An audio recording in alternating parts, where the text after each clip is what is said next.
The unsettled medics of Kenya. Doctors, clinicians, and lab technicians raise a red flag over what they term declining healthcare system threatening to go on strike.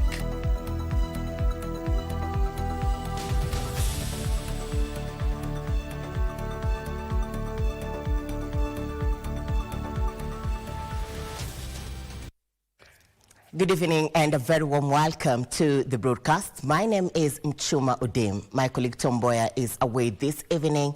Our sign language expert tonight is Brian Muraru. We'd like to hear from you. Let's have a conversation on our social media platforms at KBC Channel 1 on X, YouTube and Facebook. On to our lead story tonight. Kenya and Netherlands have signed 3 memorandum of understanding and letters of intent on trade, agriculture, tourism and water management. This is after President William Ruto Tuesday morning held bilateral talks with His Majesty King William Alexander and the Queen Maxima of Netherlands and underscored the importance of the ties between the two countries that have lasted for 60 years. King William Alexander of the Netherlands has called for the respect of every citizen's fundamental rights in line with the Constitution. This story opens our coverage tonight. Rise. Tuesday morning at State House, Nairobi. His Excellency the President and His Majesty the King. Their Majesty King Willem Alexander and Queen Maxima of Netherlands officially started their 3-day state visit to the country. President William Ruto, First Lady Rachel Ruto, Deputy President Professor Kithure Kindiki and the Prime Cabinet Musalia Mudavadi received the royals. President Ruto and King Alexander retreated for bilateral talks that inked 3 memorandum of understanding and letters of intent on trade, agriculture, tourism and water management. Enhancement of agriculture in both countries' priority areas.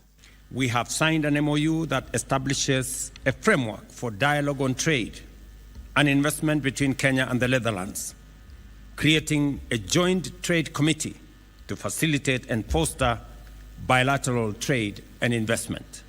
The two nations also inked a framework for boosting tourism. His Majesty mentioned to me that maybe it is time also for Kenya to send some tourists to Netherlands. And just to explain to you, Your Majesty, our tourist numbers grew from 2 million to 2.4 million last year. President Ruto further announced that Kenya will hold bilateral political consultations to deepen cooperation and define pathways for addressing shared global and regional priorities.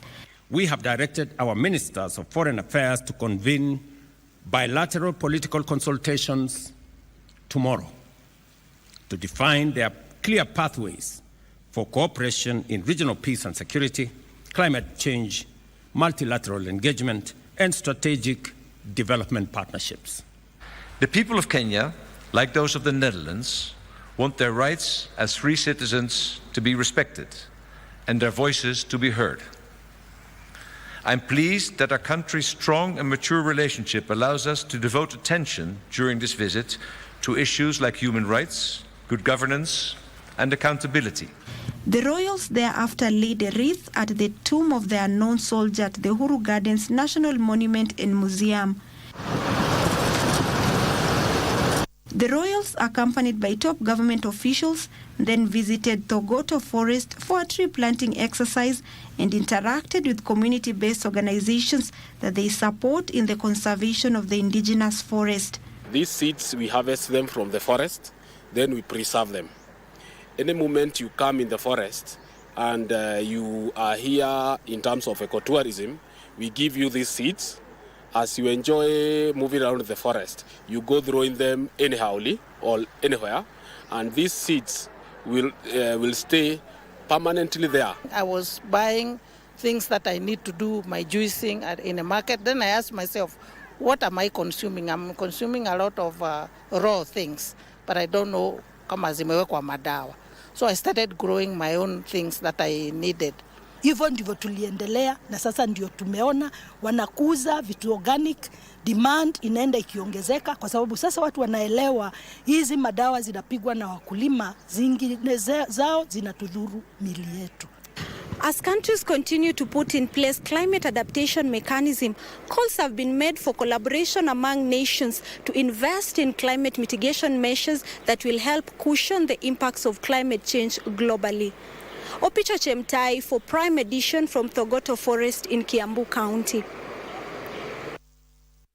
From bilateral talks to Health Watch, doctors in the country are threatening to withdraw their services starting May 9th should the government fail to address what they have termed as the declining healthcare system and failure by the Ministry of Health to post medical interns. Meanwhile, health workers, including clinicians, UHC staff and laboratory technicians, also joined the doctors in demanding that the government resolves inefficiencies associated with Social Health Authority platform. And as Joseph Wahungu reports, the Senate has vowed to urgently address the health workers' complaints. For the better part of Tuesday, medics and intern doctors took to the streets of Nairobi in agitation for better working conditions. Led by the Kenya Medical Practitioners and Dentists Union Secretary General Dr. Dav Jetela, the medics marched from Kenyatta National Hospital to Social Health Authority offices in demand for the streamlining of services offered by the health insurance scheme. We have more doctors that the doctor said from Kiambu who has been having stage 4 lung cancer. This doctor has been forcefully managed by NHIF. But from October, this doctor has been paying out of pocket to get care. We have another doctor again who is currently admitted in ICU in KNH. This doctor was to be discharged for home-based care. But again, we have to do another contributions. So yeah, we keep on wondering, who is SHA covering? That is our biggest concern. Who is it? The health workers who also presented their petition at the Ministry of Health lamented over the delayed posting of intern doctors while threatening to down their tools in May should the matter remain unresolved. Claims of the government refusal to absorb on permanent and pensionable terms over 8,000 medics, including clinical officers and laboratory technicians who were in 2020 employed under the universal health coverage, also took center stage. For avoidance of doubt, because there are people who are saying that the strike of the UHC was called off. The UHC strike for clinic officers under the UHC program was not called off, and they are still on strike. And they should not be victimized because they are exercising their rights under Article 41 of the Constitution as well as the Labor Relations Act.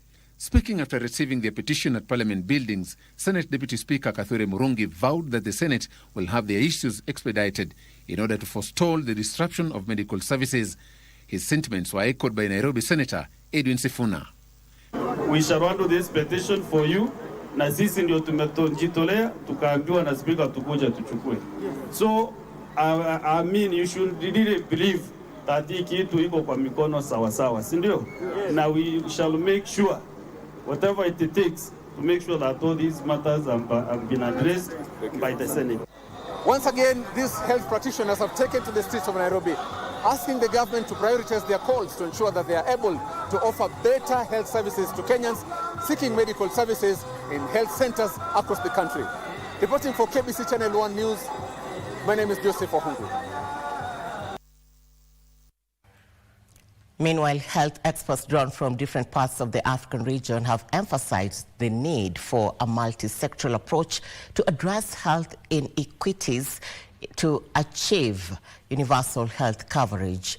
This is after it emerged that at least half of the global population is grappling to access quality health services as a result of a series of challenges, among them affordability, accessibility, and health illiteracy, as told by Kasichana Masha. The Ministry of Health, in partnership with other health stakeholders drawn from different parts of Africa, on Tuesday met for the first Regional Health Promotion Conference to discuss solutions and policies that will make health systems equitable. It is at this forum where challenges facing the Social Health Authority took the center stage. And as opposed to when we used to have Linda Mama, nobody can use somebody else's ID. So most women in Kilifi County are not able to access the health services simply because they are not registered in SHA. For instance, we are having, every year we are having around 180 to 200 teenagers below 14 years. Those are people who can never get IDs. Delegates also highlighted health illiteracy as a major challenge, hindering the attainment of universal health coverage. Now that we are looking at the power of youth in changing things around, we need to involve them in also changing the health behaviors. So there are a lot of youth here. They're actually we've given them some leadership, in even ushering and giving people information. So when we are talking about universal health coverage, and we are talking about sexual and reproductive health and rights, some people do not want to bring that in. We should come open, talk about these issues, because then we will have a future that is free, that is informed, that knows what it wants. Under the theme Empowering Communities for Inclusive Universal Health Coverage through Intersectional Approach, delegates urged the government to invest more in primary health care. Those community health volunteers in other countries, these extension promoters in Ethiopia, they are the ones who were there, and that's why we're talking about primary health care. That's where we need to put our effort, our investment, to be able to build it. You don't want to be in Maseno and having to go all the way to Kisumu to get a treatment. Why? With a section of Kenyans still grappling to access universal health coverage, regional health experts converged here in Nairobi to find a long-lasting solution that will make healthcare not only accessible and inclusive, but also affordable. Reporting for Prime Edition, my name is Kasichana Masha. Watching Prime Edition, 16 minutes past the top of the hour. We are taking our first commercial break. When we return, we'll be giving you more details with the clarity you deserve. Stay with us.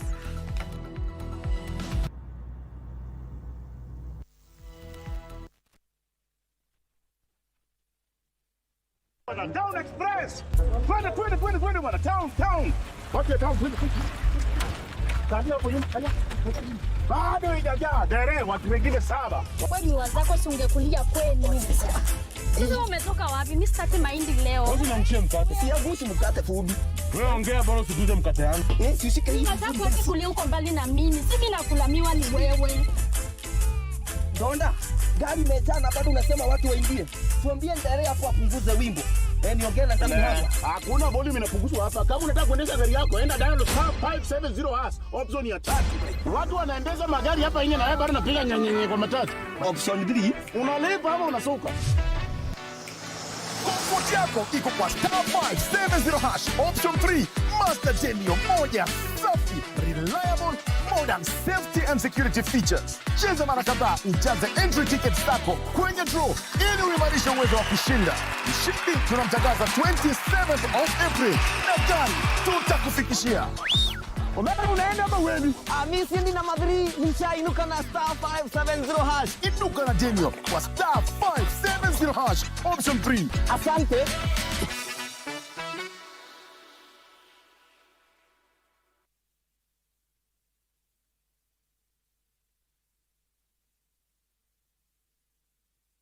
We heard you. Tax amnesty is back.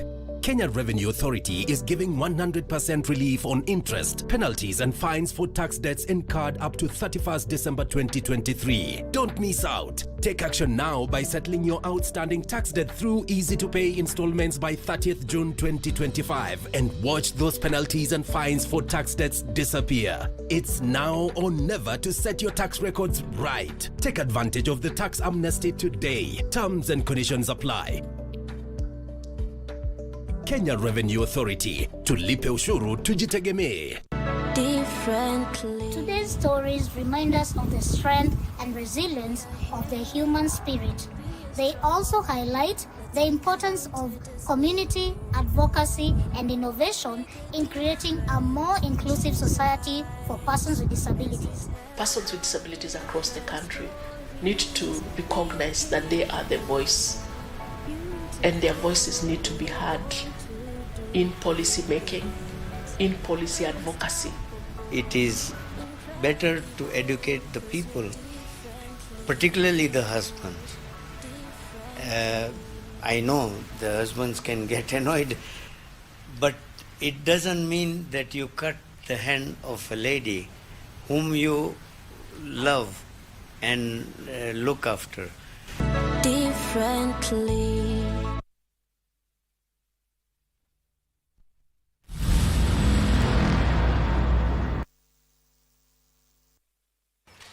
Welcome back to Prime Edition. Now, Information, Communication and Digital Economy Cabinet Secretary William Kabogo has temporarily stopped investment of 9 billion shillings in the modernization of KBC, awaiting reforms. Appearing before the Senate's ICT committee, CS Kabogo said the government will first clean up ghost workers and address staff redundancy and wastage of resources before pumping money to revamp the corporation. The Cabinet Secretary is optimistic the fruits of the reforms at KBC will be realized within the next 60 days. Here is that report. To invest 9 billion shillings in revamping and modernizing Kenyan Broadcasting Corporation KBC have been put on hold, awaiting reforms. Information, Communication and Digital Economy Cabinet Secretary William Kabogo told senators the state broadcaster was in a mess and pumping money before cleaning up would only lead to more wastage of public funds. We clean up first before we start looking for monies to pump into KBC and Postal Corporation. Of course, Posta has a money-making idea, which we are going through now, and we hope once it's taken to Cabinet and approved, it shall take this corporation out of the situation it is now. But the 9 billion shillings investment aimed at upgrading broadcasting technology, improving infrastructure and expanding service reach. The Cabinet Secretary is confident the fruits of reforms will start being realized within 2 months. KBC is in a total mess, and we are hoping that once we can clean up even the issue of ghost workers, etc., we should be able to restructure it. We are putting in a cabinet memo on how to restructure these two organizations because they may require some executive authority of cabinet. The ICT ministry has also decried ballooning pending bills occasioned by budgetary cuts in the supplementary budget. Pending bills for the State Department for Broadcasting and Telecommunications stand at 117 billion shillings, out of which 108 billion shillings are owed to KBC for statutory deductions. Ishuk Washira, Prime Edition.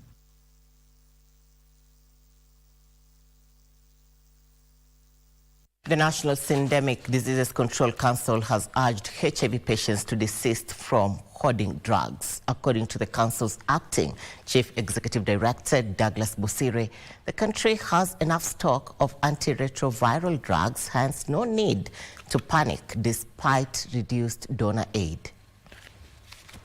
The government is assuring HIV patients that the country is not in a crisis and that there are adequate drugs and commodities to cater for the over 1.3 million people living with HIV and AIDS. We can reassure Kenyans the stability of the pipeline, especially of antiretroviral drugs across the country. There is no need for panic. The government should take care of us because this kind of panic can kill somebody. Yeah, there's the panic can bring down the CD4, you know, and because people are so scared, that is why they panic. Some of them are not taking medication. But the government can get us away from that. They can be able to purchase the antiretroviral medicines and be in charge of our supply chain. Let the partners do other things. Although HIV patients are being encouraged to visit facilities for medication, they are also being discouraged against hoarding the drugs. There is no need of clients who are on ART treatment moving obnobbing from one facility to another to stockpile And when you do that, also you tend to distort the supply chain, because you'll deplete the stocks that are in one facility before they are refilled. This comes as the National Syndemic Disease Control Council has embarked on community engagement as it seeks to develop the 2025-2030 strategic framework by the end of this financial year. The framework will, among other things, steer Kenya towards its goal of ending AIDS as a public health threat by 2030. It has to have sustainable solutions. It has to be mostly domestically funded. The other ones were previously very donor heavy dependent, and we have seen what has happened with donor dependency. Integration is the only way to go around these issues. We have seen funding being cut down by the donor community, and even when they were there, the funds were still going down.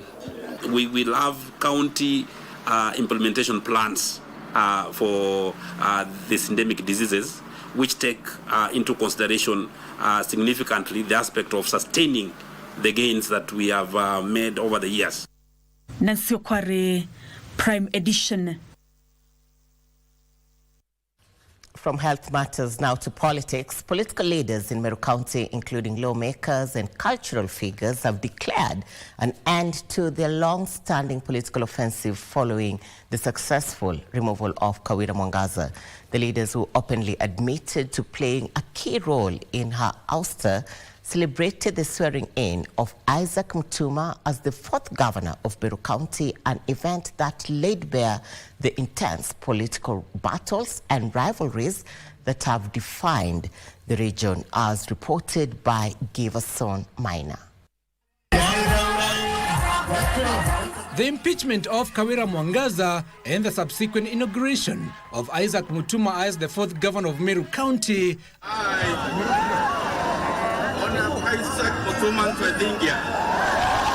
appear to have forged a rare unity among the region's political, religious and cultural leadership. Prominent figures at the ceremony included area members of parliament, Senator Kaduri Murungi, former Governor Kiretu Murungi, religious leaders and the influential Meru Council of Elders. Safari tulianza kitambo. Mwenyezi Mungu ameturudishia maombi yetu. Bwana Yesu asifiwe.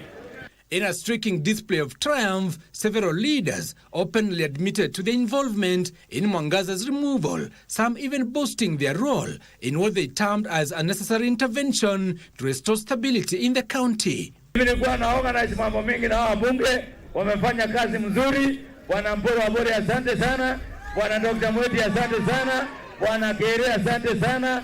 Hii vita ilikuwa na watu wengi, wana hewa, wana maji, watu wa vita ardhini na kila mtu. Mama asiwe na wasiwasi, nitamuonyesha bila atafurahi akiwa nyumbani. Eti ya kwamba Mporo mtu Waburi ndiye alimtoa Munya, akamweka Kireito, akamtoa, akamweka Kawira Mwangaza, akamtoa, na wasaizi nimeleta kijana mpendwa, rafiki yetu namba 1, Bwana Mutuma. Mheshimiwa Ndikiri, nikuambia asante sana kwa sababu ulisimama na sisi. The Meru Council of Elders, known as Njuri Ncheke, did not mince their words. Na watu wanapita na kubona mpaka ukapata ngabana. Tunakuomba Bwana Mutuma, kama wazee sisi umezaliwa na mzee Twedhingia, alikuwa anaongoza Meru hii. With their mission accomplished, the elders and other leaders announced an end to their political hostilities, declaring that their primary target had been neutralized. Tumefika mwisho ya safari leo. Kila mtu sasa arudi kwa ofisi yake. Mimi narudi Senate kuendelea na kazi yangu. Mutuma, there is time for everything. There was time to fight. I think we have won it. Now it is time to lead. Meanwhile, Governor Isaac Mutuma, in his maiden speech, called for unity and reconciliation. Give us in Minor, Prime Edition. On to a story we teased for you at the beginning of this broadcast. On the corridors of justice, the Ethics and Anti-Corruption Commission, EACC, on Tuesday defended its role in investigating Thika Chief Magistrate at Stella Atambo's graft case.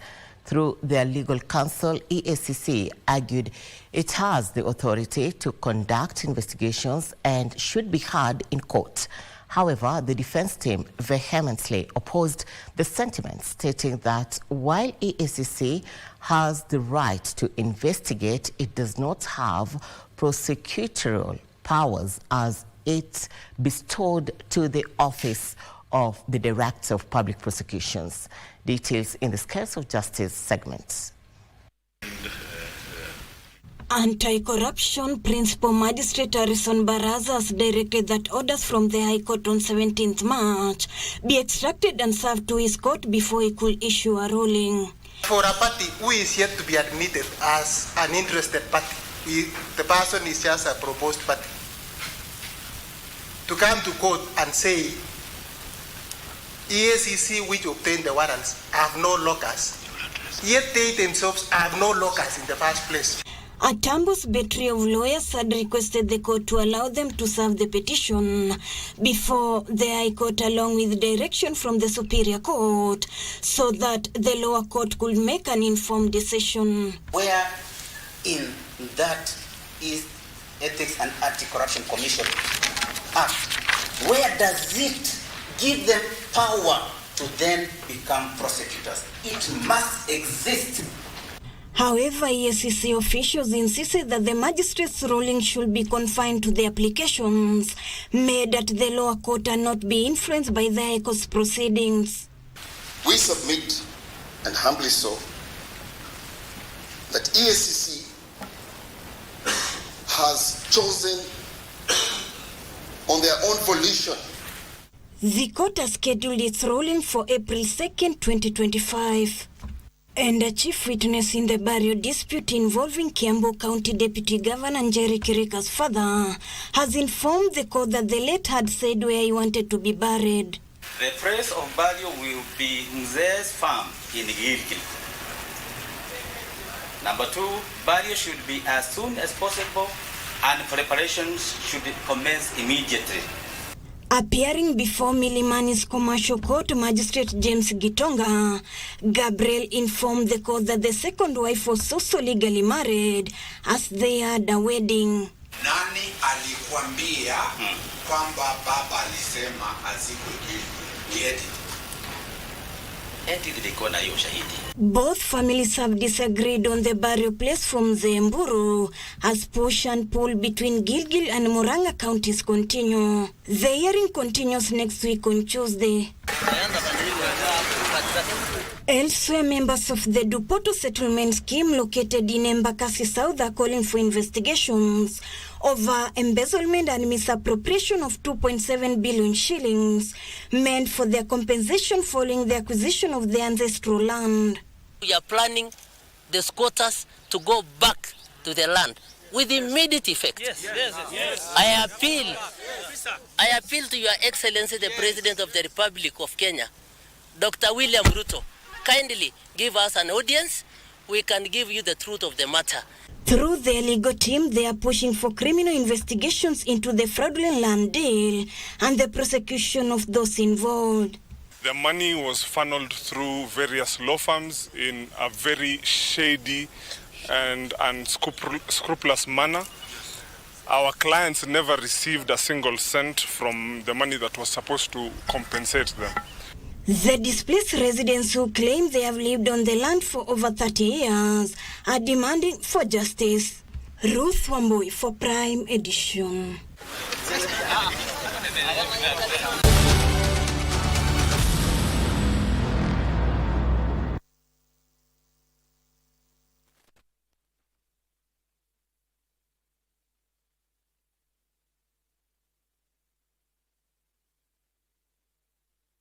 Jet A1, cheza aviator bila data bila credo. Dial *892# for instant takeoff. Pepea bila pressure kucrash au kucash out. Aviator bila data, aviator bila credo. Uko na kabambe, wewe pia ni rubani mnoma. Dial *892#. Jet A1, michezobet.com. Cheza kwa kuwajibika. Kushiriki ni miaka 18 au zaidi. BCLB license number 0000664.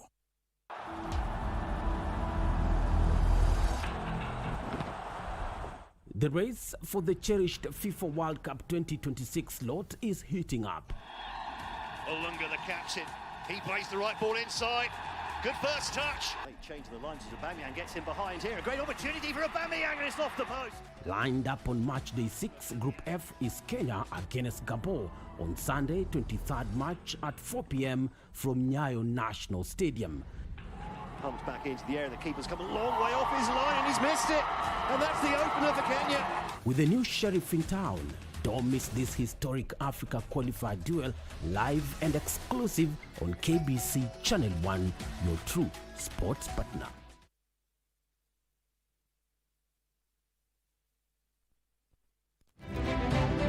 Thank you for staying with us. Welcome back to Prime Edition. It's time for us to shift from the studios to Kabete for the shift. Today, my colleague Regina Manyara is hosting the Principal Secretary for Livestock, and the pictures on the screen are coming live from Kabete. And today they'll be discussing livestock sector transformation, 2.5 years scorecard. And she will be handling your questions. Talk to us on our social media platforms at KBC Channel 1. When we return, Betty Kiptom is already with us in studio for the business news, and Bernardo Kochokumu will be bringing you the sports news. Over to you, Regina. Thank you very much, Chuma Odim, for that particular, introduction. Indeed, we're coming to you live from the Kenya Veterinary Board headquarters here in Nairobi. This is a board that is mandated to provide general supervision and oversight of business, as well as training and employment of veterinary surgeons and paraprofessionals in the country. It also advises government on those matters thereof. And what a better location when we are discussing matters of livestock. So it is about 2.5 years since the rollout of the bottom-up economic transformation agenda. So tonight we shift the focus to the livestock sector. It has had its fair share of challenges, from climate change to emerging diseases, not forgetting the challenge of pasture and the cost of competition from other source markets. The plan is to vaccinate animals, sparked its own challenges, but the government remains keen on increasing contribution of the livestock sector to GDP from the current 12% to 20%. Are we on target? So joining us tonight is none other than Principal Secretary in charge of livestock, that is Jonathan Mweke, to tell us more on this progress in the sector. I am Regina Manyara, and you are watching The Shift. So thank you very much, PS, for making time. You're most welcome. Now we also have questions that we have posed to our viewers, and let me just sample the big questions so they can give us your feedback, and we're going to sample in the course of this particular live broadcast. First, what do you know about the government's livestock vaccination program? Secondly, do you support the government's livestock vaccination program? We'll be sampling your views in the course of this particular live broadcast. Now, Bona PS, thank you for making time. Have you ever reared any animal for profit, PS? Yes, I have. Aha. 1, 2, what breed? What was it? I did goats. What is it? You did goats? I did goats at some point in my life, but it was not mainly for profit commercially. It was a hobby. It was a hobby? Yeah. What was your experience? It's difficult. You need the knowledge. Extension services are extremely important. You could make losses very quickly if you don't understand disease control. So it's a science. It's a science. Do you still rear goats, or did you quit somewhere along the way? I quit somewhere along the way because I got busy doing other things. But as soon as life evens up a little bit, I plan on going back. You'll go back to it. Yeah. So how easy was it to get, a qualified, veterinary doctor? Earlier, it was quite easy. and then extension services kind of went away, so now they are scattered all over the place.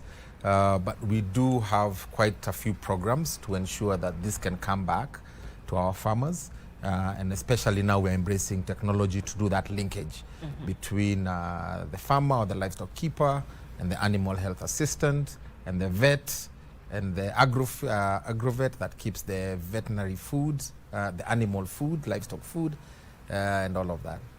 That is good because in a gazette notice by the Kenya Veterinary Board, it indicates that it has asked all the relevant registers should be ready for inspection to confirm the particulars as entered therein and allow for the registered persons to notify the board of any anomalies.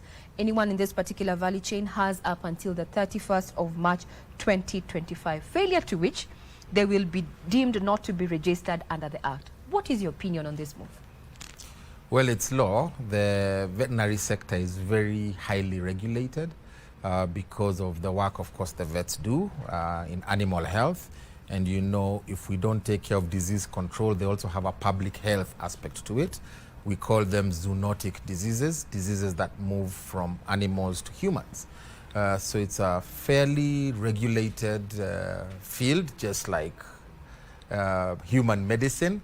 And so we do have the Veterinary Surgeons and Veterinary Paraprofessionals Act that says you have to register by the end of the year, or you have to renew your license by the end of the year, and also new vets coming in register.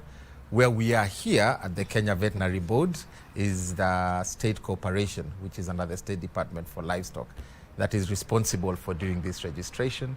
And by around this time in March, they have to publish by law all the vets and paravets who have been registered, so that the public can be able to go and see if the person who's coming to look after their animals is actually registered with ourselves. And that sets the tone for tonight's conversation, the ongoing and national vaccination campaign.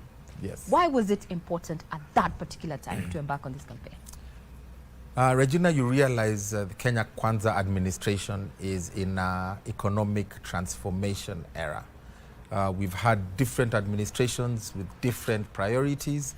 Some have to do with constitutionalism, others with democracy, others with independence. Our administration is about economic transformation. What is it that we can do as government to create that environment where our citizens thrive? Our citizens have jobs, our citizens have money in their pockets, our citizens are healthy. And that's really what this government is about. So for me, in the livestock sector, with people that we work with, have also come up with programs that are very intentional on commercializing this livestock sector. Good. Now, do you perform outreach programs to your target? And this primary target, I think, are livestock keepers. Do you have outreach programs to tell them, hey, this is what we have in the can? Absolutely, we do. You know, livestock is devolved, so we work very closely with the county governments, and each county government for disease control has a county director of veterinary services who implements the policies that are done at the national level from the national director of veterinary services. But Regina, you asked me a question. Why? Good question. Why? Yeah. Yes, tell us why. Why are we doing disease control? It's because we realized to be able to compete globally and to commercialize our livestock sector, to be able to ensure that our livestock keepers are able to do business with their animals and not just keep them for fun like I used to, so that they can create a job for themselves, we needed to do a few things. The first one was nutrition. We have to ensure that our animals are able to get the nutrition that they need so that they can be able to grow to the weights that are needed by the market. The second one is, of course, disease control. No market, both locally or internationally, will want to consume your livestock or your livestock products if that cow or the goat or the chicken is sick. So we have to make sure that our animals are healthy. And how do you control diseases? By vaccinating. Yeah. Then the third one, of course, is breed improvement. We've kind of previously let go of our breeding programs. So there's been inbreeding, and that has degenerated our breeds a little bit. So we are now consciously running breed improvement programs at the national level, of course working with the counties to ensure that we can increase the productivity for our livestock keepers. Why did we do this? Is since we knew we needed to commercialize our livestock, we started by going to the end of the value chain, to the market. Yeah. What does the market want? If you're in business, you won't be doing any business if you don't have a buyer for your product. You do a feasibility. Yes. So we went to the market. We did route to market studies for our priority value chains, which is leather, which is red meat and dairy. And the market told us very clearly that we have good potential as a country to commercialize our livestock sector, but we need to produce in good quality with the quantities that are needed by the markets and consistently. And that's why we went back and looked at, okay, what is our quality? And across the board, we found that we are vaccinating somewhere between 10 and 15% of our animals. Now, and that's when we came up with a decision and a policy as government that we are going to vaccinate north of 85% of our animals so that we can control disease and make a point to the market that we are very, very serious on food safety, which then allows us to trade and to be competitive. Good. That sounds good, palatable. You know, from a business point of view, from a country point of view, when you're talking about food security and food sovereignty. But then when this particular national campaign was being rolled out in January, there was a lot of noise. Fake news. Where are we? Yes, so there's a lot of misinformation. There was fake news? Yes, there was. How are you propaganda? handling that? Yes, how are you handling that? We had all manner of things. Yes. Yeah. I think the propaganda came from some politicians who felt that this program was so impactful because it was going to touch almost 90% of the households that keep livestock. Livestock vaccination is not a new thing. It happens all the time. It's just that a lot of our livestock keepers also sometimes can't afford or get access to the vaccines. So the Kenya Kwanza administration sat back and thought, wait a minute, we have been subsidizing crops all this time. We subsidize sugar, we subsidize fertilizer, we subsidize coffee and tea. When are we going to give subsidies to our livestock people? Are these vaccines subsidized? Correct, they are subsidized. And so His Excellency the President made a decision that, listen, as part of a livestock subsidy program, so that we can give access to these critical trade-sensitive vaccines to our livestock keepers, we're going to be able to come up with a product where we can help out our farmers to access vaccines at almost no cost. Actually, at no cost for the first year. For the first year. So it was a subsidy program by the national government so that we can reach a lot of our farmers. Now, it is subsidized vaccines for the first year of this particular program. But the question is, what is the source of these vaccines? Because that has been quite debatable. So tonight, this is a platform. Where are we sourcing these vaccines from? We source the vaccines locally, produced by our local scientists in one of our vaccine production institutes. It's a state corporation called KVVAPI, Kenya Veterinary Vaccines Production Institute. It's been making this particular vaccine since the 1960s. Yeah. Right. We make them not just for local consumption, but also for export. And currently we're exporting to almost 12 or so countries around the world who actually give us feedback that our vaccine is of a superior quality. There has been no evidence at all that our vaccine is harmful to our animals. And it is absolutely not true that we were importing these vaccines for ulterior motives of harming our livestock. Again, like I said, that was fake news. It was propaganda just to make sure that the naysayers in this country who don't want government programs to succeed didn't want us to get into people's homes. But what did we do about the outreach? Of course, we went out and told Kenyans the truth. But at some point we said, listen, the people who really go out there to vaccinate the animals are the scientists, are the veterinary doctors. And we sent out our veterinary doctors to go out and clear the air as scientists to say, really, vaccines don't go into your DNA to change your genetics. It doesn't happen anywhere in the world. It doesn't happen with humans. It doesn't happen with animals. So on the and that helped breath, quite a bit. Yes, on the same breath, there was a conversation. And Alinka, I'd want you to take this particular opportunity to clear the air, since we're here to clear the air. Yes. Is there a correlation between livestock and greenhouse emissions? Because there was that conversation around the campaign when it started. So where do we stand? Yes, there is a correlation. Yeah. Livestock do emit greenhouse gases, methane to be specific, but there's many ways to be able to control that. It's a climate change issue. Yeah. You can control it by really the feeding program. It is not very prevalent in our neck of the woods in this part of the world because our production system is more extensive. So we are not confined somewhere in a farm producing intensively our livestock. Our livestock is all over in the rangelands going around. So the impact on the climate is actually very minimal. But there's many ways you can reduce those greenhouse gases. And being a country that is very climate action oriented, we are doing all we can to improve the feeds and other things to ensure that we can reduce the methane gases. But this propaganda went away, which was quite an eye-opener for us when we actually started the program. Okay. We went out and launched the program at the end of January in Laikipia, like we said we would as government. And then from there, we went to Garissa and to Mandera and to Wajir.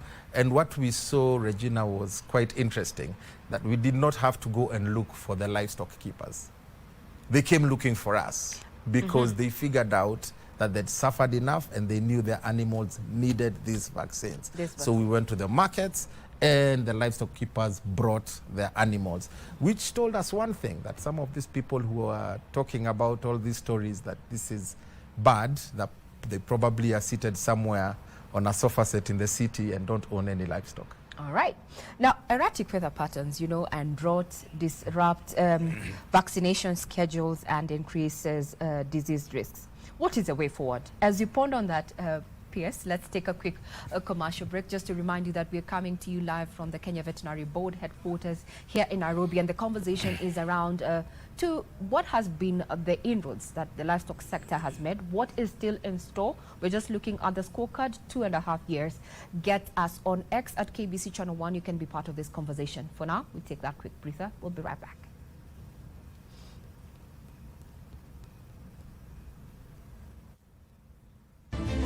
With Regina Manyara.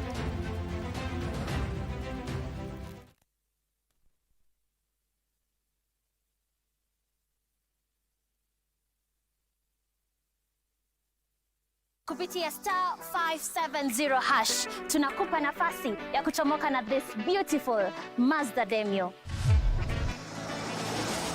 Enjoy a beautiful, clean, semi-leather interior, low mileage, fuel-efficient 1300cc engine, great for personal use and business.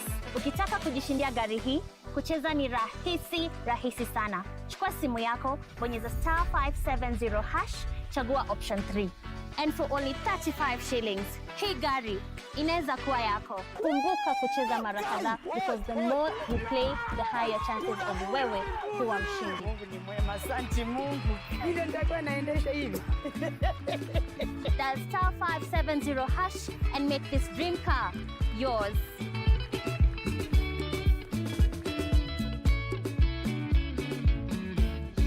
Na amani ziwe juu yake, akizidisha juhudi katika ibada katika hii 10 hili la mwisho katika mwezi mtukufu wa Ramadhan. Ishhada nabii fauka ma kana yashtahidu fi ghayriha, alikuwa akizidisha juhudi ambazo alikuwa hazifanyi katika miezi mingine. Moja katika faida ambazo Waislamu wanaweza pata katika 10 la mwisho la mwezi wa Ramadhan ni kupatikaniwa na usiku wa Lailatul. A'udhu billahi minash shaitanir rajim. Bismillahir rahmanir rahim.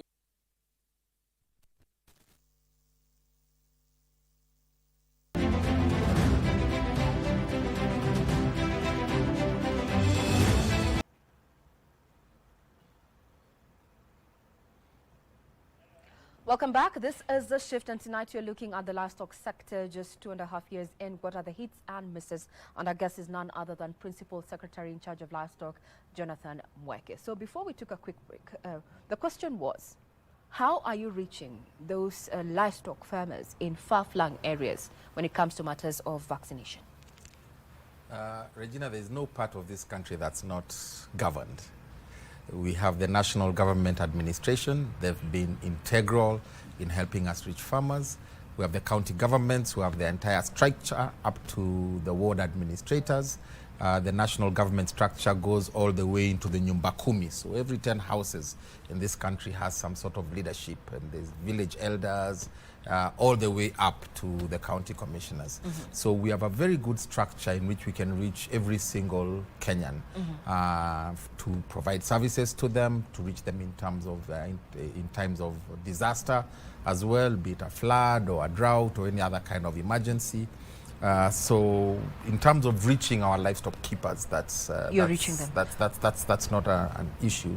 Actually, now our issue, because this program is so impactful, our issue now is, are we able to produce vaccines fast enough? Good question. So since January, how many vaccines have been administered, and what was your target? We were able to do about 3.7 million vaccines in 2024. We sent a few 100,000 vaccines to Laikipia, the same to the north as we did that. And now we are just taking stock of that pilot to ensure that we can be efficient enough so that we can continue with the program. Like I said, the demand is pretty good, and it's sending very strong signals to our markets in terms of trade, where now other markets who demand our meat, our milk, our eggs are beginning to say Kenya now is serious about food safety, and we should be able to go and order more products from them, which again is a good thing for us. It's always a good thing. And because we've now been able to take care of those market issues, our focus has shifted to production. Now we will pick it up from there. Let's find out from Kenyans if they are aware of this particular vaccination program. So that has been our question tonight. What do you know about the government's livestock vaccination program? Do you support the government's livestock vaccination program? Now let's have a quick look at what Kenyans from various walks of life had to say about this particular program.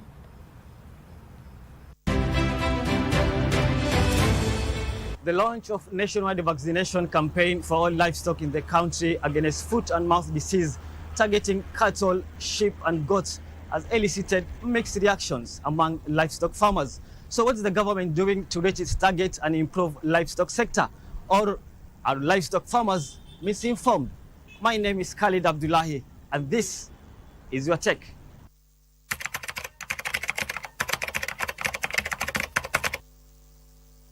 Vaccination ile ya mwisho tulisikia ilikuwa foot and mouth na mambo ya rinderpest, lakini ilikuwa ya kitambo. Hivi karibuni hatujawahi kusikia. Hatujapata public participation, hatujapata mafunzo mzuri tukiwa sisi wananchi kujua kwamba madhara ya hii dawa au usuri ya hii dawa. Kwa hivyo tunataka kujua sana, sababu kawaida tunajua tu ile dawa kawaida inadunga ng'ombe. Watu wa kwetu wengi yao wajasoma, hawaelewi wakati gani mnyama anafaa kutibiwa ama matibabu ile atapaona ya kiasi gani.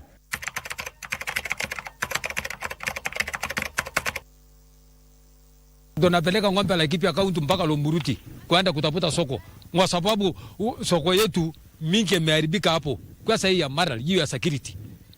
Wakati inakuwa affected inasimamishwa kabisa na veterinary, kwamba hakuna no sell, no markets. Alafu sasa tunateseka bila kupata chakula na ama kuuza wanyama ili watushughulikie.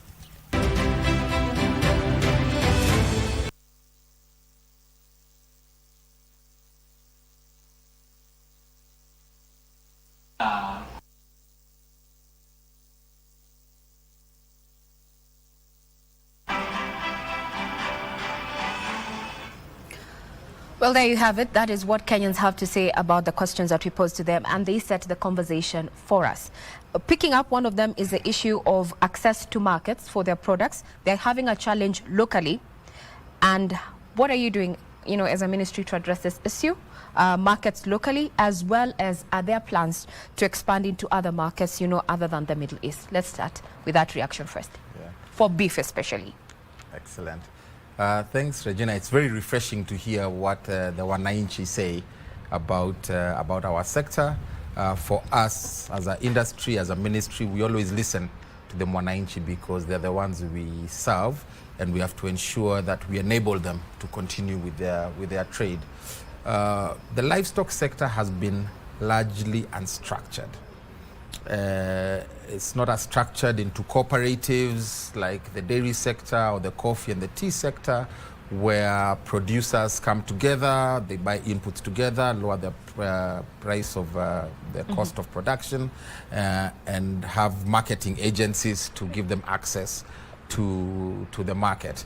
So we did realize that that was a challenge, because now we are intentionally trying to commercialize or have embarked on commercializing the livestock industry. So we advised the president to create for us a dedicated livestock marketing board. The president listened, he saw the need, and on January 14th this year, he appointed a chair and board of directors for a livestock marketing board, whose job now is to go out and put farmers together into producer organizations. What that does is it makes sure that the farmers are producing the right quality that's needed by the market, go on the market side and ensure that both locally and internationally we understand what it is the market wants, so that we are producing for the market. That's why earlier, before the break, I had mentioned that our focus now has shifted to production, because we understand very clearly what the market wants. Now we have to produce for the market. Producing for the why market. You're seeing the farmers there saying that they are having a problem accessing the market is because they've been unstructured, and there's that missing link where they really don't know what it is the market wants. So if the market says they want a cow that weighs 350 kilograms and you're producing a cow that weighs 200 kilograms, it's not going to be. The market is shut down. It's not going to be is closed for you. Yeah, so you have a market failure. Market failure. So I think this marketing board that is only now 2 months old, which just got resourced yesterday, or was it today, when the president signed into law Supplementary 2, yes, there was a you will begin to see a lot of focus on the market. And when you look at the market, it's many things. It's not just delivering meat or meat products to the market. The quality. Yeah, you have to do your branding right. Yes. You have to get your quality right. You have to figure out the logistics. How are you going to get your product to the market? You have to figure out pricing. It's demand and supply, so you have to be competitive on the international market. You have to figure out what are the trade barriers, if any. There's a whole lot of things that and they want us to address it one by one. That have never been done in the livestock sector. From the feedback. But now we're doing them. Now we're doing it. Yes. Now, from the feedback we've heard from Kenyans here, they're also worried that banditry or matters of security are hampering traceability efforts. Yes. There were plans to tag animals as we are doing the vaccine. Yes. Is this still the plan? That is still the plan. We have been on this journey for a while. I'm happy to report to Kenyans that we actually have a breakthrough.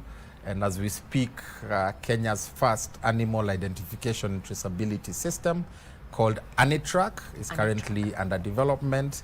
And we will begin piloting with our own government farms at the beginning of April. So in just April this year? Yes, in another 2 or so weeks, we'll begin to do that. ANITRAC is going to do about 3 things for us. Number one, it's going to ensure that we have food safety. So you can have that traceability you are talking about. You'll be able to tag an animal, register the animal to a specific owner, monitor the animal's life cycle in terms of the health. So has it been vaccinated? What breed is it? How has it been developing through birth all the way to when you go to harvest it or you take it for slaughter? So that will be able to track that. The second thing is going to be able to do trade. It opens up your trade because now in a lot of the markets, especially the international markets, even the local markets, you're hearing consumers now are beginning to ask, where is this food item from? Can you trace it to the farm? Yes. So that will also do traceability.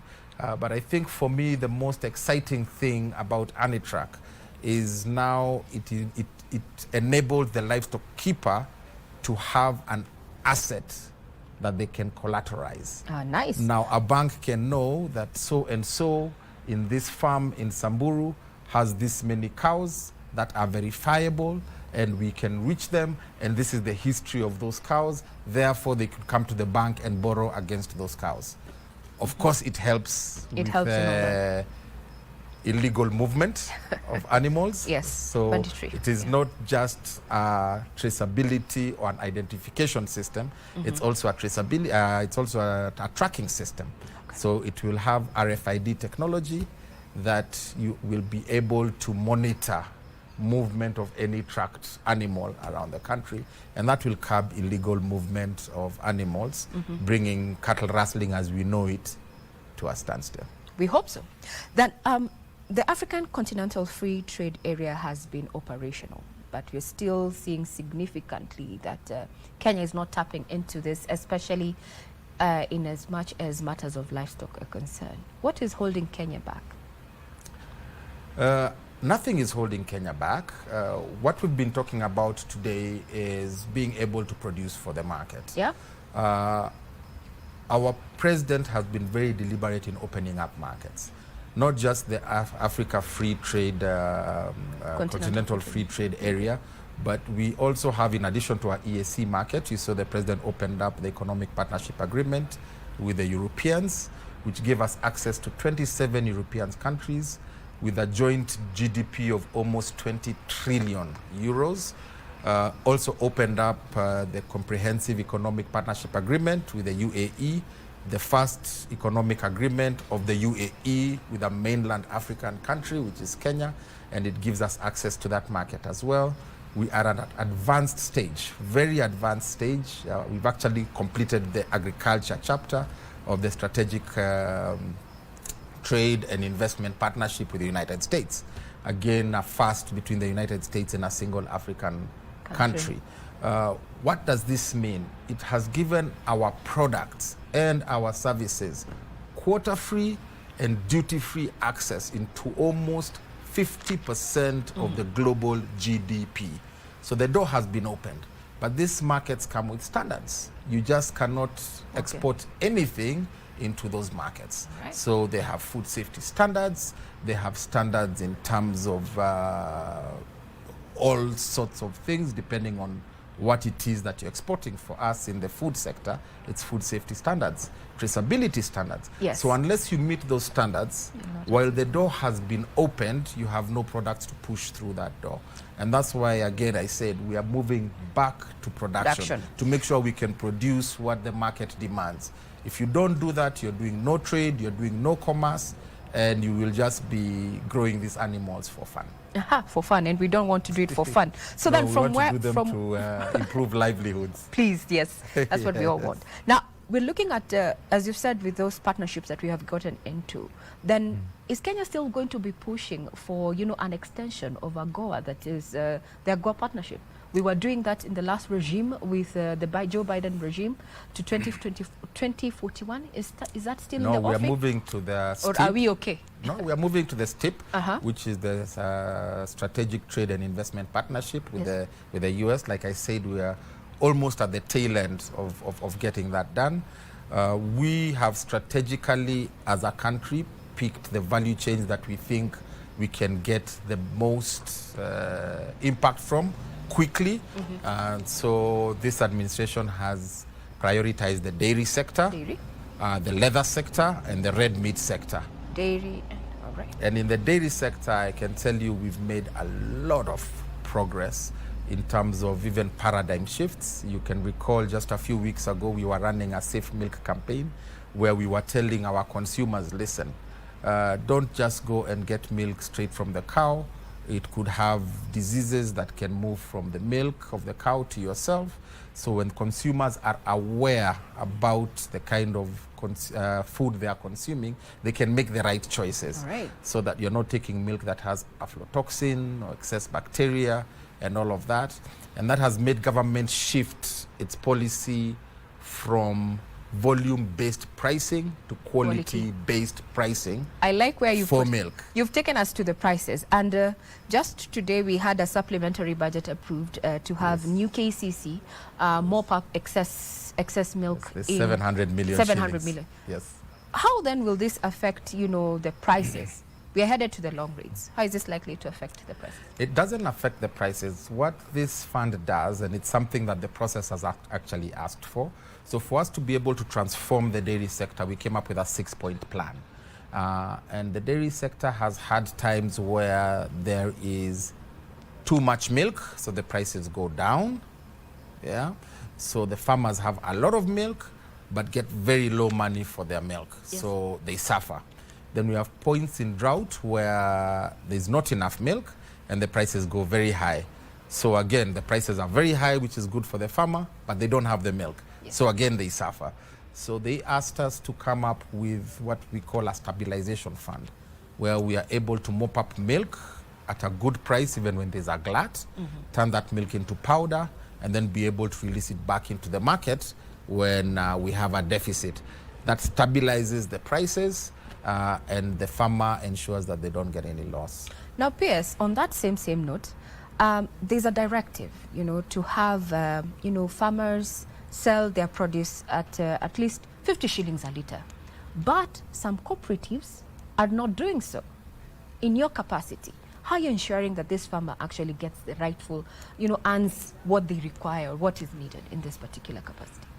It's really the beauty of demand and supply. Yeah. If we are able to get our state cooperative, KCC, as government policy to buy milk at 50 shillings, the neighbor who's buying from a different cooperative at 40 shillings is going to move and start selling their milk to KCC. So you have the market correct itself. But quality-based pricing takes care of all these issues. Because what quality-based pricing does is it looks at the butterfat content, it looks at the protein content of your milk, and we are saying we need you to give us more butterfat content, more protein, so that we can not just harvest milk for drinking, but we can add value to our dairy by producing butter and cheese and yogurt at much higher margins, which puts again more money into the pockets of our farmers. So we are saying value addition. Value addition. And quality-based payment encourages value addition. So the better quality milk you bring, the more money you get, because that quality milk will be used to make cheese, which is 10 times more expensive than milk, and the margins are higher, so the processor can pay more money for the milk. So some of our people, and I was in Kandara the other day with the Kenya Dairy Board visiting us vendors who have completely automated and moved to quality-based payment, and they told us they are seeing the farmers are producing more, the higher the quality is better, and they are paying up to 70 shillings a litre. For the better quality milk. So it's an incentive throughout the entire industry. And we learned this when we visited India. It works pretty well, and I'm glad to see that so far almost 30% of our processors have agreed to work with us on the journey of the quality-based payment, and we think by June we'll have gotten to about 50%. Now, we're talking about producing quality. Are there plans to subsidize animal feeds? Because that takes a large chunk of, operational costs. We're doing quite a few subsidies, but they have been they've been a little incoherent, and we've not tracked them very well. And this is where, again, we're embracing technology. So we have sat down with Safaricom, and we saw their success in the fertilizer program by issuing an e-voucher system to distribute fertilizers, subsidized fertilizer to our farmers. So we sat down with them and asked them to develop for us a system in which we can deliver subsidies. So vaccination subsidy, breed subsidy through artificial insemination, feed subsidy of animal feeds, because we usually subsidize even the pasture and the seed to grow the animal feed. Subsidy to do the anti-track if need be, and also any other subsidy that we might want to send out to the farmer. Do we have timelines? Yes, we do. I actually this morning was able to see a demo of the system. It is complete, and we have agreed to pilot it next week in Baringo County. Wow. So our teams will be in Baringo County next week, being able to do that. What this will do, using technology to solve the problem that you saw our farmers saying that I can't access the market, that I don't know about the vaccination system. Now through this Mifugo system that Safaricom has developed for us, we will be able to reach the farmer on their mobile phone. All right. And we'll be able to tell them, we'll solve the farmers that we just saw from Samburu who said we don't even know when to vaccinate our animals. Now we will be able to push an SMS to them and tell them your animal was vaccinated 6 months ago, it's time to go and vaccinate it, and here's an e-voucher to go and get your vaccination subsidy, go and redeem it from your nearest chief's camp on Tuesday next week. All right. So we're using technology to solve a lot of the problems that have plagued the livestock industry. Next week we'll be keeping tabs on what happens on ground from Baringo County. Are we welcome? You need to come and accompany our teams. There. To Baringo we'll be County there and be on site. We will be there. Absolutely. Now, farming is not considered, a business by a majority of the young people, and let alone livestock farming, How will you change this narrative? A majority of them just, this is what my grandfather used to do. How are you changing that narrative? Money. Oh, wow. I like the sound of that. The young people also want to make money. And once we are able to have these interventions where they can clearly see a path that you will invest this amount of money and you will be able to get a return on investment in this amount of time, you will begin to see that our very young, smart Gen Zs do their mathematics very quickly. And they'll be able to say, listen, I'm in this venture or in this job and I'm not getting this kind of return for honey or for leather or for dairy or for meat or even for eggs. And they will be able to come in. Again, using technology to simplify things. Now you've put together a producer organization, you've put them in a feedlot, so everybody knows which animal is in the feedlot because we have tracked them with our anti-track system, which again is a technology system. And then you have been able to fatten the animals using a feedlot management system so that you know every animal of yours, how much weight it's adding per day, and you're doing this all on your phone. And then with that, there's a marketplace where you're able to be connected to the market. So Farmer's Choice is able to say, this today I need 800 animals of this specification. So you have your animal and you link to the market.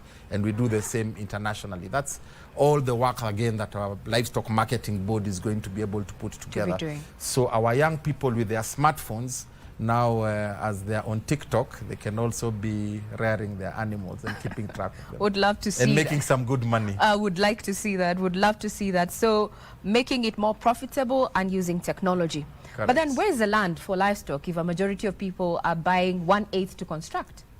86% of this country is arid and semi-arid. That's where the land is. And that's why we keep saying in our livestock sector that Northern Kenya and our arid and semi-arid lands, there are about 23 counties, is really the next frontier for economic transformation in this country. We were in Wajir the other day and were able to see huge tracts of land now planting drought-resistant grasses for animal feed. Garissa governor is also very heavily invested in finding investors to go and do that. And the other day, he asked me to see if we can get some of the dairy farmers to go to Wajir, and he'll avail the land for them to plant animal feed for dairy animals. And we got Bio, who's a top processor, and Lato, who's a top processor, to go and visit Garissa, and they've agreed to do a pilot program where they can grow fodder Fodder. for their dairy farmers, the cooperatives where they buy, or farmers where they buy their milk from processing, all the way from Garissa countries. So just by being innovative and being deliberate and intentional, we are able to get into frontiers that we had never gotten into. But then in light of climate change, as it were, there's the issue of drought in those ASALs. How are we tackling that? Because we have sometimes drought doesn't just happen in a wink of an eye, you know. We have the forecast, but we still find ourselves losing livestock. Have we come of age, you know, not to lose livestock due to drought? It's planning. I think the issue we've had with drought in this country is not about the drought itself. It's the lack of planning. So it's very clear now that the drought cycle is probably every 3 or 4 years. Why does it catch us flat-footed every time? Right now, we've had very good rains in the last 3 years. We've had very good pasture for our animals. If you go and ask any of the livestock keepers who keep their livestock for commercial reasons, they are probably getting the best prices that they've gotten in a long time. And what have we done with all this pasture that is abundantly available right now? You find countries like, or a state like Calgary in Canada, where it snows for almost 9 months of the year, and yet they say they are very, very vibrant in livestock production. It's because in the 3 months where they are able to grow their pasture, they grow it properly with very high productivity, and then they harvest it and they store it. So we have also now, as government, come up with a feedlot policy, which we have completed 3 feedlots as a pilot. Baringo, where I told you we are going next week, which is Chemogoch, Meru, Kibiro, and Hadado and Wajir. And with the feedlotting system, we should be able now to have pasture grown in the feedlots, and also have communities grow the pasture in their smaller pieces of land, however smaller they are, knowing that they have market for the same into the feedlot. Okay. And when the droughts hit, then the animals can come from the homesteads into the feedlots, where we have stored enough hay or fodder or feed for the animals, and the animals can be fed. Okay. So while there'll be a drought, we won't be able to lose any animals. Now, we have a question really from about a viewer here of, policy. in regard to drought. They say, at times after a long drought, then the rain set in, there is usually a rise in animal pests and diseases. How is the ministry dealing with this? A rise in animal? Yes, whenever there's a long drought, then the rain set in, there's usually a rise in animal pests and diseases. How is the ministry dealing with this? Vaccination. There you have it. That is Judith who had posed that particular question. Well, vaccination, yes, we get attacked, especially with Rift Valley fever and diseases like that. But if you vaccinate, then your animals won't get sick. All right. So as we bring this to a close, on a scale of 1 to 10, 2.5 years of, sitting at that helm, so to speak, driving the agenda under better when it comes to revitalizing the livestock sector, how many, at what percentage, or rather on a scale of 1 to 10, how do you rate yourself? We've made some good progress in terms of our scale. Based on the set targets, I think we are on course. We've seen our dairy increase quite a bit, from 755 million liters per year. I think we are now getting to 1 billion liters of processed milk. We have also gotten the prices up from 37 shillings to about 50 shillings in the dairy sector, so that has been pretty good. We've more than doubled our export from about 4.9 billion. I think now last year we hit about 9 billion shillings of export of our milk. So we are happy with that sector. On the red meat sector, we've made tremendous progress in the goats and sheep, especially to the Middle East, where 85% of our meat goes to. We were with the ambassador of Iran sometime about a month or 2 ago, And we saw that the balance of trade now is in Kenya's favor because of our meat exports to Iran. So that has been going pretty well. In the beef sector, we still have some work to do on the production side of it. We are not even producing enough for local consumption, leave alone for export. So I think with our new feedlot system, which we are now beginning to pilot, we should be able to bring up the beef sector. Leather sector is what I'm probably as PS most excited about. All right. We are building a new leather district, brand new leather district in a place called Kenanie in Machakos County. It is now almost 90% complete. I inspected it today. We have, as a government subsidy again, built 4 factories that the private sector can come in and invest. We have built a common effluent treatment plant, which is the most expensive infrastructure in setting up a leather factory. What that does is it's able to clean all the chemicals from the water that leather processing takes out as waste, which is why we've had most of our tanneries closed by the environmental regulator, NEMA, because of putting out effluent full of dangerous, hazardous chemicals that come from the processing of leather. We have already 36 investors who have said they want to come in and manufacture at Kenanie finished leather goods. So very, very soon, probably as early as next year, we'll be making all our security boots, industrial gloves, belts, bags, wallets, and school shoes from Kenanie. And the other day, the deputy president mentioned that Gucci and Armani and Louis Vuitton have an interest to come and manufacture from here. And Kenyans thought he was joking. I'd like to tell Kenyans is that true, or he was was not it just joking. We have been to Italy. We've met with the Italian Tanners Association, and they have assured us that if we can complete Kenanie to the standard that we are saying we are going to complete it to, and which I can be of testament, it's getting there, they are going to come and manufacture their leather here for export back to around the world. So lots of exciting things. Yes. Things happening. So Pierce, I want to take you back to the fraction. Out of 10, how do you rate yourself? Midterm. We are at 8%.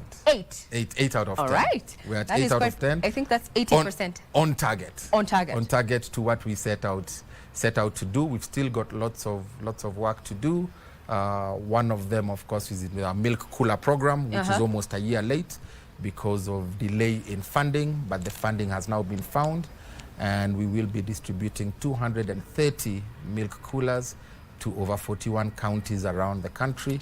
So a lot of the milk producers are waiting for that because a lot of their milk is getting bad due to lack of milk coolers that helps bring the temperature of milk down and keeps the milk safe. We'll be keeping tabs on the 8 out of 10. That is 80%.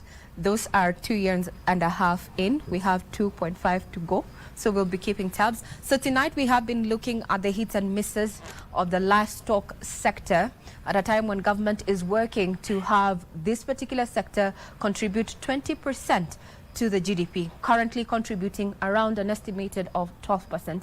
And our guest has been none other than Principal Secretary in charge of Livestock, none other than Jonathan Mweke. Thank you very much for your time. Thank you. Well, there you have it, ladies and gentlemen. Thank you for your feedback. We have really enjoyed having you on our social media platforms. You can continue being part of this conversation. You can get us on X at KBC Channel 1. We always do this every Tuesday as we focus on the government's score when it comes to its duration of, or rather tenure of 2 years and a half. I'm Regina Manyara. I wish you a pleasant evening ahead. Just to remind you that we were coming to you live from the Kenya Veterinary Board right here in its headquarters. And this is a board that is mandated to even look at matters of quality when it comes to animal health quality, as well as the employment of veterinary surgeons and paraprofessionals in the country, advising government on those matters. It's a wrap. I hand you back to normal programming at Broadcasting House. From Kabete back to the studios, and we are on standby with the latest from the world of business as well as sports. Stay with us. We'll be back. Inuka na loto moto. Sasa kwa star 570 hash option ya 4 kuna kashamba juja na nika 50 by 100 worth 1.7 million Kenyan shillings. Na hii si shamba tu, iko kwa prime location. Few minutes from Juja Town. Stima yako iko ndani, na kama ni development rapid and so promising. Na mambo ya landlord, mwisho wa mwanzo ni hapa. Ukishinda hili shamba, tunakuongeza 1 million Kenyan shillings ujijengee nyumba yako kwa shamba yako. Kuinuka na loto moto ni kucheza sasa hivi kupitia star 570 hash option ya 4 au register deposit na ucheze sasa hivi kwa www.tushinde.com na ujishindie shamba hili na addition of 1 million Kenyan shillings. Inuka na loto moto.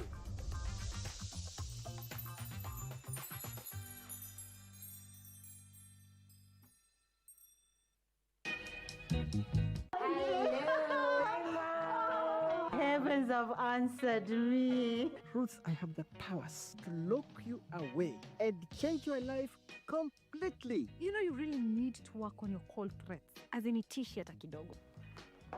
I want confessions today. Otherwise, afuate njuguna. Calm down. Why am I hearing my husband yell from the road? It was just a minor misunderstanding. Minor? Ambia Millicent akiwa na haja sana na mimi. Anitafuta mwenyewe, she knows where to get me. I am her representative. I have not seen your assistant in a minute. Ako na deni yako. We meet again. Again?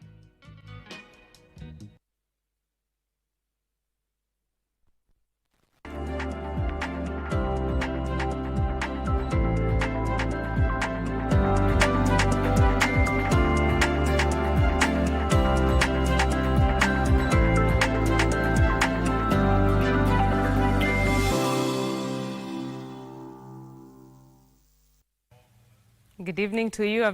Thank you very much for staying with Prime Edition. Time to shift gears to business news now. French oil giant Rubies Energy will invest 6 billion shillings in National Oil Corporation through a strategic partnership aimed at turning around the financial fortunes of the state-owned oil and gas company. NOC Managing Director Gideon Morintat has told Channel 1 that cash injections will be spent on modernizing, rebranding and restocking National Oil Company. Trevor Ngendo with more details. Once a giant in Kenya's upstream and downstream petroleum business, National Oil Corporation is now a pale shadow of its former self. The company, with 119 gas stations, has seen its market share shrink to 2.2% as of December 2022 from 9.3% in 2012 due to unavailability of stock. National Oil Corporation's credit line was suspended in 2019 after it failed to service a 7.8 billion shillings debt with the Kenya Commercial Bank. In 2019, the government embarked on getting a strategic equity investor to save the oil company. We have been in a struggle. Of course, NOC is a strong horse, but it's limping. We have been financially crippled by that huge debt. Today, French giant Rubies Energy, through its local subsidiary Rubies Energy Kenya, has announced a plan to invest 6 billion shillings, throwing a financial lifeline to the struggling corporation. We are two parts. We are helping in rebranding sites, developing sites, but we're also helping in terms of working capital to help the business to start running, buying the fuel, having the fuel, bringing our expertise in terms of management, training for the employees. The two companies will share profit on a 60-40 basis in favor of the National Oil Corporation. The investment, however, will not be used to finance its total debt, which now stands at 7.2 billion shillings. It means that we are going to rebound back to profitability. Our volumes in terms of throughput and sales to the customers is going to increase. We are also looking at this partnership as an important catalyst to the growth of NOC, in that it is going to help us. The partnership, which is a government-approved collaboration, will enable National Oil Corporation to access financial resources from Rubies without selling a stake in the company. Trevor Ngendo for Prime Edition. The Kenya Pipeline Company has begun evicting those squatting on pipeline wayleave across the country in a process the parastatal says is aimed at protecting vital oil infrastructure and mitigating safety risks. Kenya Pipeline Company wayleave manager Stanley Manduku says the evictions are expected to impact hundreds of households that have settled on pipeline land over the past 25 years. Agency operation being carried out by the Kenya Pipeline Company, National Government Administrative Office, Kenya Urban Roads Authority and Kenya Railways Corporation kicked off today in Embakasi, Nairobi. The product that Kenya Pipeline handles is highly flammable. We are all aware about that. And it passes through the pipeline system. What has happened is that of late we've had very serious encroachment on the pipeline wayleaves. And this prompted the national government, and more specifically the cabinet secretary in charge of energy and petroleum, to issue directives that these areas must be cleared. Kenya Pipeline Company say the evictions follow sensitization forums and multiple voluntary relocation notices. The eviction exercise comes in the wake of increased advocacy for securing pipeline wayleaves. This particular exercise is the commencement of a series of quite a number of clearances that we intend to undertake as Kenya Pipeline. And the reason why we are taking this particular exercise is because of the safety and the security of our people. Following oil spill incidents in the past that resulted in fatal fires after leaking petroleum products came into contact with ignition sources. Kenya Pipeline Company plans to enhance surveillance and erect perimeter fencing along the wayleaves to prevent encroachments.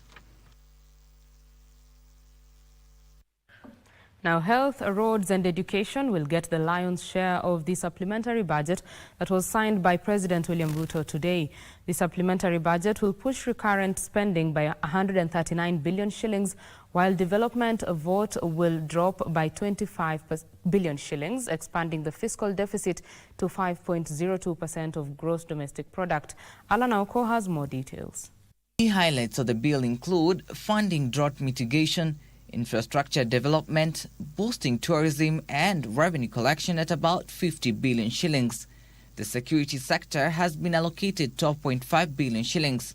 Health sector reforms and promotion of universal health coverage will get 13.7 billion shillings, while education will get 33.26 billion shillings. The supplementary budget increases the recurrent spending by 138.87 billion shillings, while development spending decreases by 25 billion shillings. The national government ministerial expenditure will jump by 113.87 billion shillings. The judiciary budget is set to increase by 470 million. Budget net redemption stands at 3.991 trillion shillings, while fiscal deficit is set to widen to 875.54 billion shillings from 862.47 billion shillings.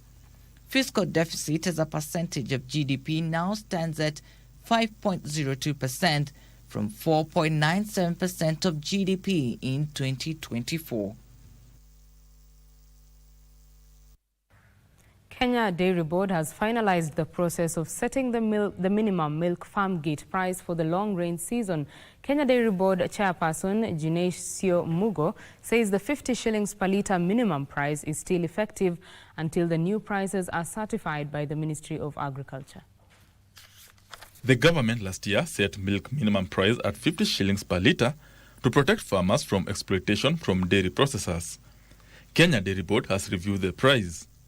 Kenya Dairy Board chairperson says the new milk farm gate price is meant to shield dairy farmers from fluctuating prices during the anticipated long rains that usually result in a glut.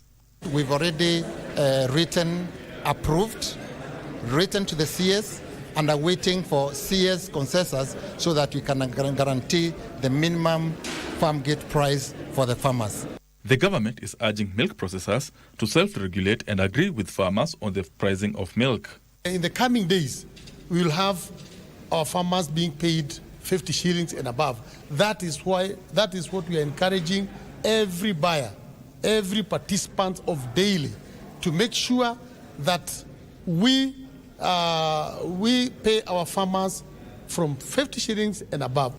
He says livestock vaccination is key in helping ensure Kenyan products access key international markets. We need certification at the international level to be able to deliver the high-value products. And that cannot be done unless the country is certified disease-free, livestock disease-free in the country. And that cannot be done until we allow vaccination to be done so that the international certifiers can validate the status of free diseases in the country, and so that we can be validated to be able to export to certain countries. Benson Rioba reporting for Prime Edition. Now, demand for high-speed internet spiked in the last quarter of 2024, with telcos increasing investments in broadband, especially 4G and 5G. The demand was driven by increased online activities such as streaming, online learning and remote work, with customers subscribing to higher data speeds between 10 Mbps and 30 Mbps. This is according to the latest quarterly report by the Communications Authority of Kenya. During the quarter, mobile SIM subscriptions grew by 2% in comparison to 1.6% growth recorded at the end of September 2024, pushing active SIMs to 71.4 million and a penetration rate of 138.5%. While subscription to mobile money services grew by 4.1% to 42.3 million. This growth is mainly attributed to the busy festive season. On the other hand, mobile data subscriptions grew by 3.2% to 56.1 million, of which 78.4% were on mobile broadband. This accelerated demand for high-speed internet that led to increased uptake of mobile broadband, especially 4G and 5G. Most customers also subscribe to higher data speeds between 10 Mbps and 30 Mbps, marking a shift from previous quarters during which most customers subscribed to data speeds between 2 Mbps and 10 Mbps, pointing to a reduction in cost partially attributed to competition due to entry of new players in the market like Starlink, owned by American billionaire businessman Elon Musk. The report also indicates increased utilized satellite internet bandwidth, driven mainly by the increased uptake of low Earth orbit LEO satellite internet services in the country. Regina Manyara reporting for KBC Channel 1.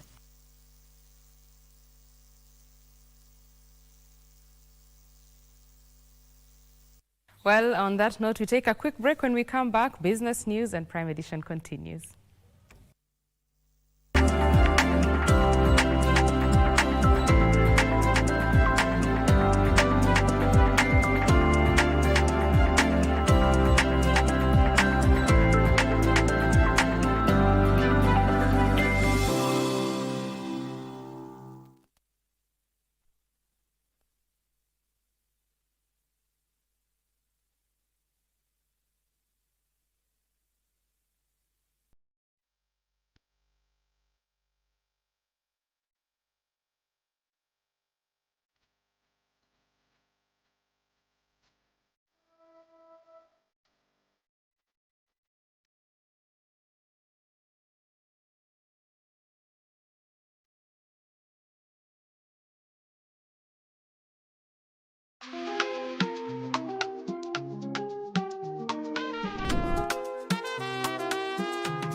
Welcome back. Now, Old Mutual Group has returned to profitability, posting 838 million shillings in 2024 full-year profit up from a net loss of 114 million shillings recorded during a similar period in 2023. The profit was driven by substantial reduction in finance costs, which halved to 1.2 billion shillings, and a 42% increase in investment income to 7.7 billion shillings.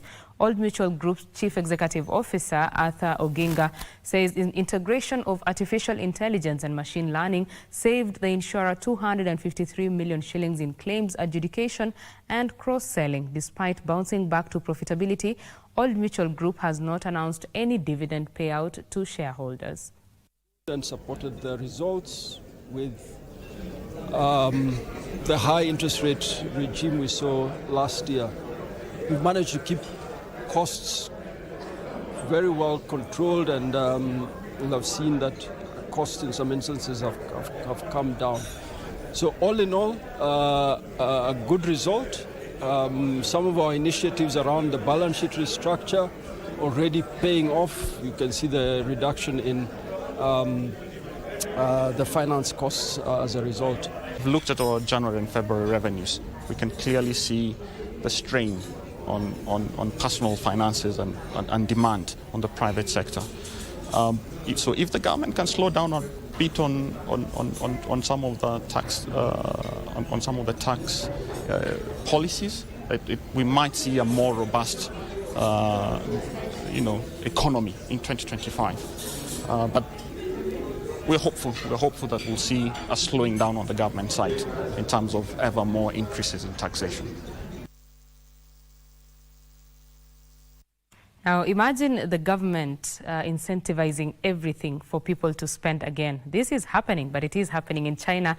The country is pulling out all the stops to jumpstart its slowing economy, rolling out a wave of incentives to get people spending again.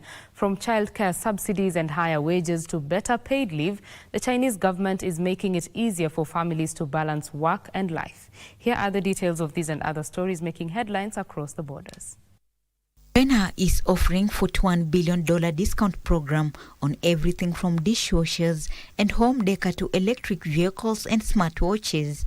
The full-fledged spending spree is aimed at boosting consumer confidence and driving economic growth. China's economy got a boost as retail sales grew 4% in early 2025, but home prices continued to fall.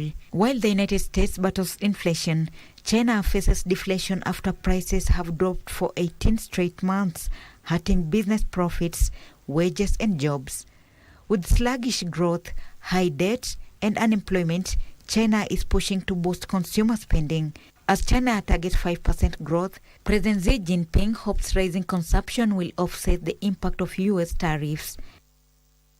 Meanwhile, Forever 21 may be closer to shutting down in the United States after its operating company filed for bankruptcy protection. The retailer says stores and its website will remain open as it begins winding down operations. Once a fast fashion favorite, Forever 21 has struggled with rising costs and online competition. After first filing for bankruptcy in 2019, it was rescued by investors, but challenges persisted. The company now plans liquidation sales and may sell assets under court supervision. Forever 21 stores outside the United States won't be affected. Finally, illegal gold mining is posing a severe threat to the sustainability of cocoa production in Ghana, with many farmers and experts calling for the government to provide greater protection against this illegal activity. Ghana, which is the world's second largest cocoa production and generates about $2 billion in foreign exchange each year from cocoa, is facing a sharp decline in production. Ghana's cocoa regulator estimates that 81% of cocoa farms in the eastern region, 74% in the western region, and 68% in the Ashanti region have been impacted. In the past 3 years, cocoa production has dropped by 50% due to illegal gold mining.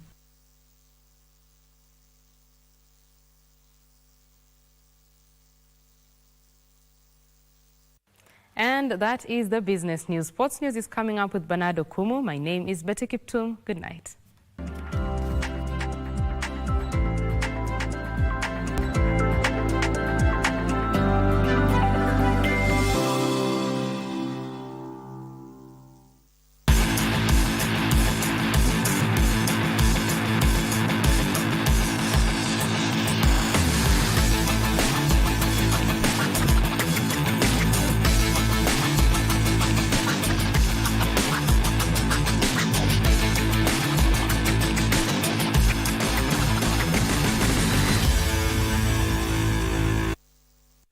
Glad to have you on board. It is time for sports with me, Bernardo Kumu, and we begin with soccer, where the national soccer team Rubies Stars has today jetted out of the country for Cote d'Ivoire ahead of this Thursday's 2026 FIFA World Cup qualifier against the Gambia. Now Rubies Stars currently sit fourth in the group standings with 5 points, having registered only 1 win against Seychelles and 2 draws against Ivory Coast and Burundi. Remember, the match will be broadcast live on KBC Channel 1 on Thursday beginning at 10 p.m. According to Rubies Stars coach McCarthy, the team is going for nothing short of victory in its first 2 World Cup qualifiers, stating that the squad is ready to embrace the challenge. Kenya will first face Gambia this Thursday in Ivory Coast before returning home to take on Gabon at Nyayo National Stadium in Nairobi this Sunday. Most of the players we've joined, we've reported to camp, and the mood is quite amazing. Everybody is really looking forward for the first assignments of the year, which is Gabon and Gambia. Rubies Stars currently sit fourth in the group standings with 5 points, having registered 1 win against Seychelles and 2 draws against Ivory Coast and Burundi. We are going to face Gambia away, and we know they are a team which now is upcoming in Africa, and they also have a good squad, so it's going to be a good encounter to go in. Ivory Coast top the standings with 10 points. The winners in each group will secure direct qualification for the tournament. And rally driver Evans Kavisi is confident that he will represent Kenya at the forthcoming WRC rally, which begins on Thursday. Now, he's said to be, the rally, of course, will be held between the 23rd of this month in Naivasha in Nakuru County. And Kavisi, who missed last year's edition, has already partnered with his longtime navigator, Absalom Aswani. Kavisi aims to improve on his performance from the 2023 event. Now, during that year, he retired from the race due to mechanical problems. Defending champion Kaliro Van Pera and his co-driver John Haltunen have confirmed their participation in the 4-day competition, which will feature top drivers such as Elfin Evans with the championship leader Terry Norville, Oitanak, Takamoto Kasuta and Adrian Formo. President William Ruto will officially flag off the rally outside the Nairobi County offices before action revs off at the super special stage in Kasarani, then later on head to Naivasha for the Mzabibu 1 stage. We had a few gremlins to start with, but it's typical with this lifestyle. So we are used to having problems every once in a while. But yeah, we're testing the car to just make sure everything is in good nick, and we're ready for the event. And back to football matters now, where the Nairobi East Football Kenya Federation branch has launched an initiative to award outstanding players in both the regional and county leagues. And our FKF Nairobi East branch chairman Dixon Doyle says that awarding players is one of the initiatives they have come up with in an effort to improve the quality and motivate players in lower leagues. Other proposals involve the restructuring the sub-county leagues to involve only players aged 19 years and below. Now, during the inaugural awards, Ali Subira, who plays for the KDF side Gunners FC in the regional league, received the Outstanding Player Award.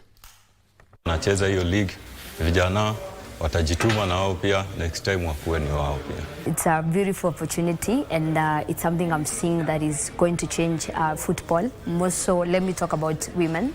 It's something that is going to change women's football, and also with now that you have a new league that is county for women, we want to ensure that these young girls, because if you look at the players registered in the county, they're young girls who are in between age of 13 to 16. That shows that there's something in women's football right now, and that's what we want to tap into. That's the difference we want to make, and also we want to act as a source of hope to these young girls. For Nairobi East, we want to bring that motivation, because we've had so many challenges. The reason we brought the awards, and this not only for the regional and the county.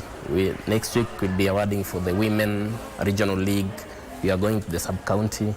This session over here we are discussing about the structures, because there's a lot of issues on how we should improve football.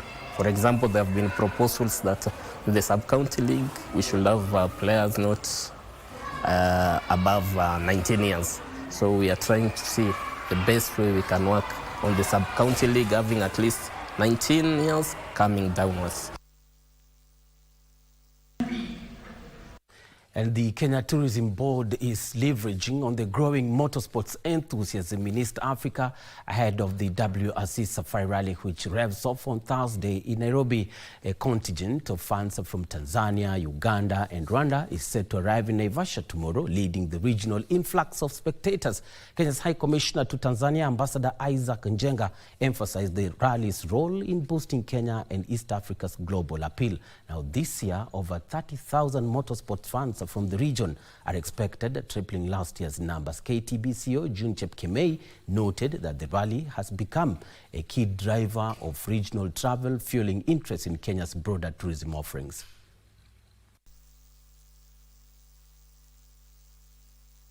Hashtag yetu ama kauli mbiu yetu ni kwamba tembelea jirani.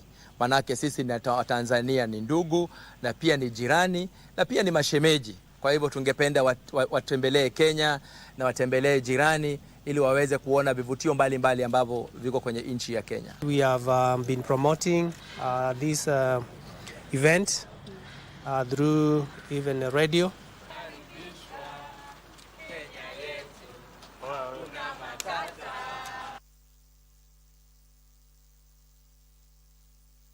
Well, and that's it from the sports desk. Let's do this again tomorrow. I'm Bernardo Kumo. Thank you so much for watching. Thank you for your time. Thank you for your feedback on our social media platforms. Earlier on, we had Betty Kiptum with the latest in business. Bernardo Koch brought us the sports news. My name is Mchuma Odem. On sign language interpretation tonight, we had Brian Muraru and now we have Byron Abule. Good night. God bless you.